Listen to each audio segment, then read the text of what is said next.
We're going to start where everybody starts when they learn something. We're going to start with a hello world. Okay? But we're going to get progressively more and more throughout the rest of today. We're going to get progressively more and more sophisticated about our hello world. Okay, so what I want you to do, excuse me, we're mostly done with the slides, by the way, at this point. There's a few more on WebRTC, but the slides are pretty unimportant from here on out. So switch over to your favorite code editor, and inside of that exercises folder, or wherever you're going to work from if you've made a copy of it, inside of that folder, you should see an empty file called 1.js, and I want you to open up that in your editor. You can see there that I put in a comment that says, we're finally going to write some Node. So every time I go somewhere and I teach this class or I talk to people about Node, I hear this common thing where people say, oh yeah, I know about Node. Oh yeah, I've seen it. I'm pretty confident with it. And then I ask them, have you ever written any code? Well, no, but I've read a blog post about it, so I feel pretty confident. I know JavaScript, so therefore I know Node. I'm not saying that any of you are actually in that position, but I would suggest to you that by the end of today you will have actually written Node code. Not just pretended to have written it, you will actually write it. So we're going to start out at the very beginning where all programs should start with the hello world. And I think you'll see that this is a significantly simpler hello world than most people are accustomed to. I want you to write console.log hello world. Okay? And save that file. And then from your command line, be in that same directory. I'm inside of my directory. Let me make this bigger so it's a little easier to read for you. I'm inside of my I'm at my command line inside of that directory where my 1.js file is. And I'm going to say node space 1.js, and I should get a hello world out. And I want for you to see the same thing. So jump up and down and scream at me if you're not seeing hello world printed out.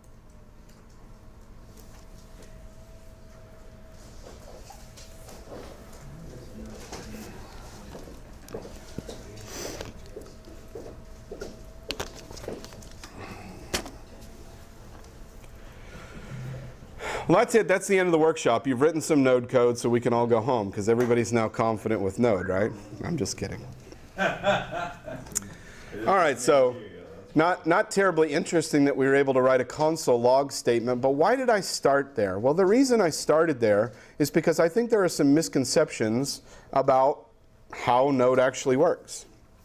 You'll notice that I don't have any environment whatsoever. There's no DOM, there's no page, there's no doc type, there's no script tags, there's no nothing. I just have a single JavaScript file with a single line of code in it. How is it possible that that single line of code is capable of printing something to my screen?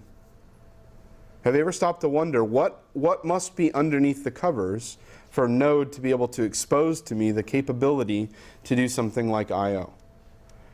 And that's where I wanted to start with introducing Node, because the important thing to understand about Node is it's not just a JavaScript engine.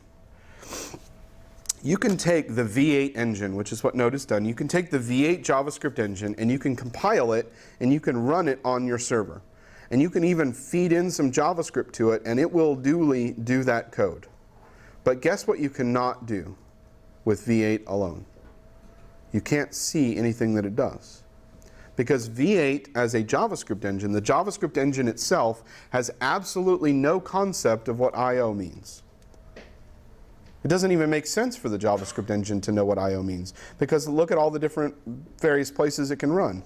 It can run inside of a Raspberry Pi. It can be embedded inside of a light bulb. It can run inside of a browser. It can run on a server, on a phone, and 10 million other devices in between.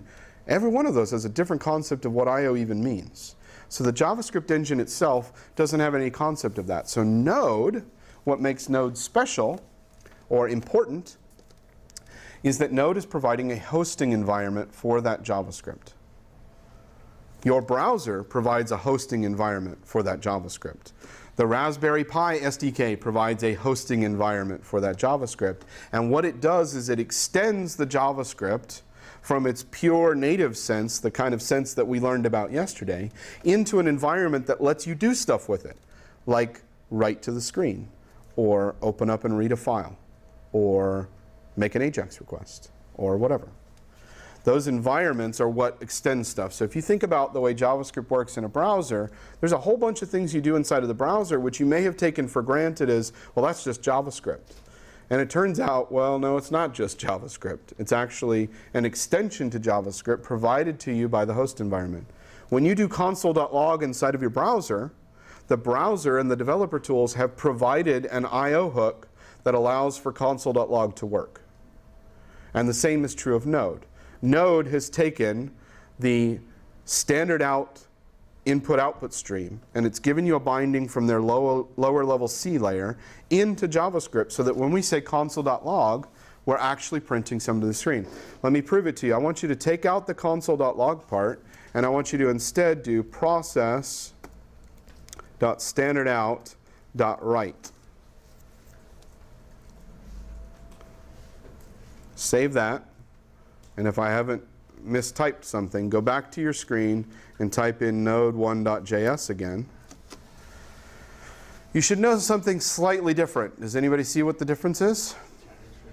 There's no ending new line or carriage return or whatever. That's because the standard out stream doesn't have any of the semantics built into it like console.log is. Console.log is essentially a writeline. It takes whatever you write and it adds a new line onto the end of it. But we can actually deal directly with the standard IO stream, the standard out IO stream, by saying standard out.write.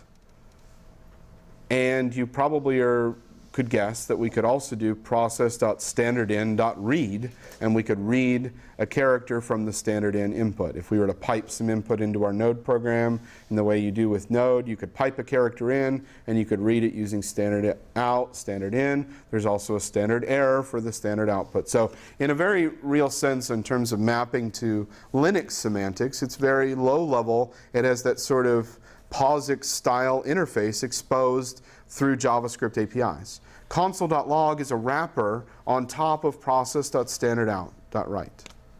And it takes whatever you console log and it adds a new line onto the end of it.